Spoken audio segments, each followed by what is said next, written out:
Et c'est l'une des traditions culinaires, il faut dire, du lundi de la Pentecôte. Ce matin, coup de projecteur sur le veau avec notre lefto qui est éleveur du côté de la Corrèze. Bonjour Franck Thérieux. Bonjour. Et merci d'être avec nous ce matin sur Sud Radio. Vous êtes éleveur de veau à Quessac-les-Vignes, c'est bien ça ? Oui, tout à fait, oui. Bon, et comment ça va ce matin ? Chaudement déjà de votre côté ? Eh bien écoutez, ça va chaudement, c'est la période des foins, donc là on en profite pour faire les foins la journée, voilà. Bah oui, forcément, oui, parce qu'après il va faire très chaud, ça va être compliqué d'œuvrer à ce moment-là. Du côté des bêtes, ça se passe comment ? Parce que là on a eu des écarts de température assez forts, on est passé comme ça sans transition d'une grande fraîcheur à finalement une quasi canicule. Il faut mettre en place certains dispositifs pour aider les bêtes à s'adapter. Oui, alors donc moi je suis éleveur de veaux sous la mer en Corrèze, donc c'est-à-dire les veaux ils têtent leur mère 2 fois par jour, matin et soir. Donc les vaches sortent au pâturage, elles. Donc elles sont dans des prairies avec des arbres, hein, bien sûr, forcément pour chercher de l'ombre. Oui. Et quant aux veaux, eux ils restent en bâtiment et donc naturellement il y a des ventilations qui sont présentes dans les bâtiments. Et on provoque des courants d'air pour qu'ils aient, pour qu'ils aient le plus frais possible la journée, quoi. Parce que sinon, c'est vrai qu'il y a des écarts de température importants et ça peut leur couper un petit peu l'appétit parfois. Voilà. Franck Thérieux, vous l'avez dit, vous êtes éleveur de veaux élevés sous la mer. C'est un label rouge. Vous présidez ce label rouge. En quoi il consiste exactement ? Racontez-nous. Alors le veau sous la mer, donc c'est un animal qui, comme je vous l'ai dit à l'instant, c'est un animal qui tète sa mère 2 fois par jour, matin et soir, et qui est abattu à l'âge maximum de 5 mois et demi. Il y a un cahier des charges strict. Il faut que les animaux élevés sur l'exploitation, les mères consomment les fourrages uniquement produits sur l'exploitation. Voilà. Et ce que vous faites ? Donc faut savoir c'est ce que je fais. Voilà. Il y a 2 types de veaux en France. Donc le veau sous la mer qui est principalement produit dans la région sud-ouest de la France, c'est-à-dire la région Nouvelle-Aquitaine et Occitanie. Et après vous avez le veau de boucherie classique qui est produit un peu partout en France. Voilà. Il est produit comment du coup ce veau de boucherie, à la différence du label rouge que vous représentez vous-même ? Alors le veau de boucherie, c'est un veau qui est essentiellement Oui, qui est essentiellement issu des troupeaux laitiers, c'est-à-dire pour qu'une vache laitière produise du lait, il faut qu'il y ait un vélage, qu'elle vèle, qu'elle porte un veau, pour démarrer la lactation. Donc ces veaux-là, ils naissent donc dans des élevages laitiers. Au départ, ils sont nourris avec le lait des mères pendant 3 semaines environ, et ensuite ces petits veaux sont vendus sur le marché du veau de boucherie. Et là, il y a des éleveurs comme moi, mais qui, eux, ne sont pas engagés en label rouge, qui ont des ateliers d'engraissement de veaux. Ce sont des bâtiments de 200 à 400 veaux en moyenne. Oui. Et donc, ils rentrent un lot de veaux ensemble, donc 200 à 400 veaux. Et eux, ils sont engraissés pendant une durée de 6 mois environ. Et donc là, il y a des bâtiments aux normes avec des cases collectives, etc., pour le bien-être animal. Oui, c'est ça aussi l'idée de ce label rouge, c'est qu'il garantit davantage la question du bien-être animal. C'est ce qui vous a donné envie de vous engager plutôt vers cette filière-là, finalement, Franck Thérieux ? Alors, moi, ce qui m'a donné envie de m'engager en label rouge, c'est simplement que j'ai des vaches de race à viande, de race limousine.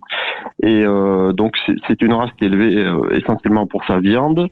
Et les veaux label rouge, en fait, sont élevés de manière traditionnelle, on va dire, alors il y a des bâtiments avec des salles de tétée et des tables entravées. Bref, les veaux sont dans des box collectifs et ils ont de l'eau. En fait, dans un bâtiment de veaux, que ce soit veau sous la mer ou veau de boucherie, il faut que vous soyez capable de lire le journal en plein jour. C'est-à-dire, c'est des bâtiments qui sont éclairés naturellement par la lumière du jour, quoi. C'est pas des animaux qui sont privés de lumière, etc. Oui, c'est vrai que c'est important de noter. Ouais. Ils ont ça, ils ont de l'eau à disposition toujours, et puis de la paille pour leur bien-être. Voilà. La France, qui est le premier consommateur au monde et le deuxième producteur derrière les Pays-Bas pour ce qui est de cette viande du veau. Est-ce que on est sur quelle tendance en France ? Est-ce que c'est une part importante de la consommation de viande en France, ou ça c'est très minoritaire aujourd'hui ? Alors en fait, la quantité de veau consommée en moyenne par les Français, c'est à peu près 3 kilos. 3 kilos par habitant et par an. Donc par rapport à l'ensemble des viandes, on peut dire que c'est une quantité minoritaire, bien sûr.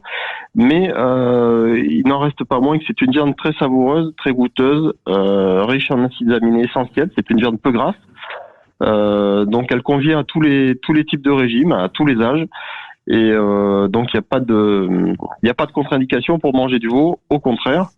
Voilà, moi je pense que ça a des vertus. Après, ça a des vertus, et c'est vrai que dans la tête du consommateur, on ne pense pas spontanément à manger du veau.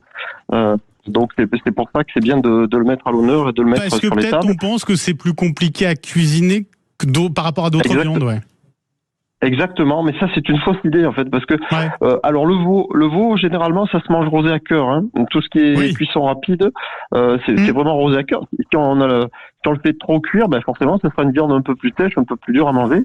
Mais par contre il y a des plats iconiques, des plats emblématiques de la cuisine française.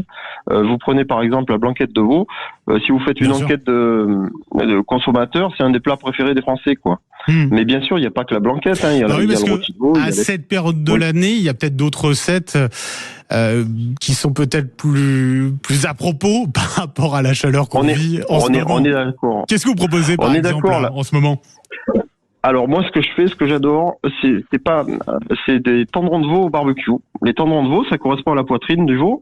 C'est une partie donc où vous faites des tranches, ça, au barbecue, c'est fondant, c'est croquant, c'est excellent. Et tous les gens à qui je fais du veau, qui viennent manger chez moi l'été, me disent mais on pensait pas qu'on pouvait faire du veau au barbecue, etc. Et alors qu'en fait, oui, vous pouvez faire donc les tendrons comme je vous l'ai dit, vous pouvez faire des côtes de veau. Il y a tout un tas de produits qui sont à cuisson rapide et qui peuvent se faire au barbecue. Et ben voilà, vous avez également. Oui. Il se fait également des saucisses de veau, enfin voilà, tout un tas de plats à base de veau. Vous pouvez même faire du veau mariné cuit à la plancha, ça se cuit très bien avec des herbes et des aromates, c'est parfait. Et ben voilà, merci pour toutes ces recettes possibles finalement, ça fait plaisir en tout cas de mettre en avant le veau grâce à vous. Franck Thériault, je rappelle, vous êtes éleveur de veau, président du Label Rouge veau élevé sous la mer. Merci d'avoir été avec nous ce matin sur Sud Radio, je vous souhaite une excellente journée. Il est 7h14 sur Sud Radio, nous on file dans un instant, on va retrouver Pierre Chasseret qui va nous parler de la mésaventure d'un automobiliste qui a dû payer 500 €, une lourde facture. La raison est assez surprenante, il va nous le dire juste après ça.